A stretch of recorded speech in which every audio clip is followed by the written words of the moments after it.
Deputado, eu queria insistir no ponto do radicalismo, porque eu achei interessante que o senhor respondeu a questão do radicalismo falando sobre o mérito da causa.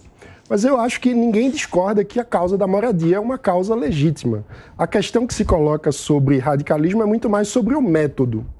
E aí me vem a questão sobre também o quanto o método de ação direta, de invasão da propriedade ou ocupação, como o senhor prefere falar, não é uma maneira de atropelar as instituições que compõem a democracia, porque a política pública tem ferramentas para ser desenvolvida. Quando uma parcela da sociedade vai lá e tenta aplicar diretamente o que deveria ser função do Estado, não é uma forma de atropelo do processo democrático?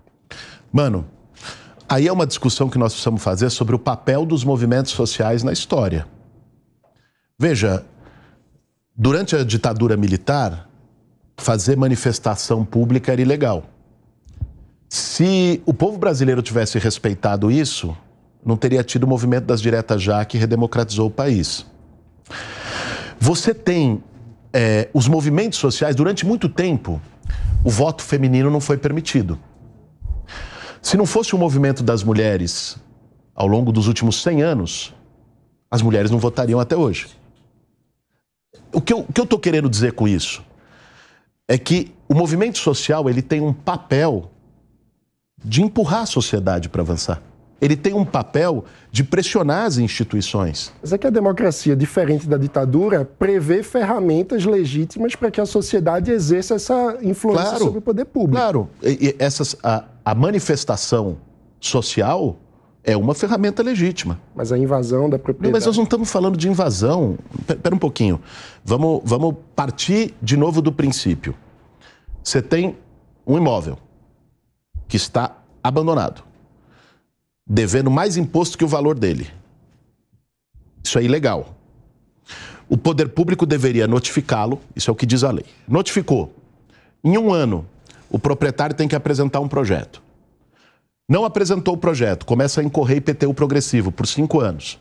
Depois desses 6 anos, o 1 da notificação mais os 5 do IPTU progressivo. Se não acontece nada, o Estado desapropria, chama desapropriação sanção para fins de moradia popular. Isso é o que está escrito na lei. Aí você tem os elementos de funcionamento das instituições no Brasil, que a gente sabe qual é a influência que o poder econômico tem, que é brutal. Então, o que acontece? Por que essa lei não foi aplicada no Brasil? Porque muitas vezes grandes construtoras que tinham interesses, ou incorporadoras, proprietárias desses imóveis, tinham influência no poder público, o poder público nem notificava. Não começa a correr o prazo. Você reclama.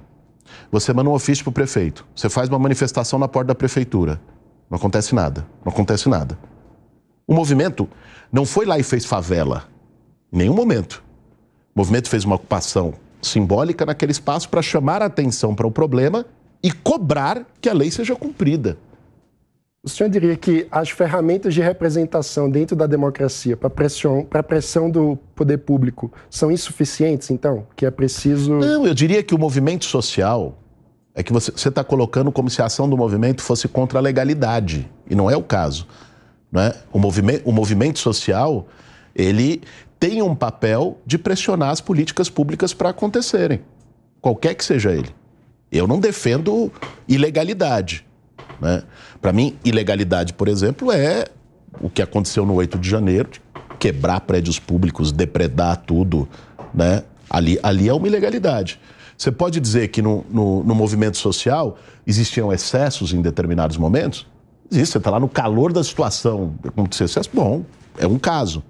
Daí a tentar criminalizar e deslegitimar o movimento social, é esse passo que eu acho que não é razoável.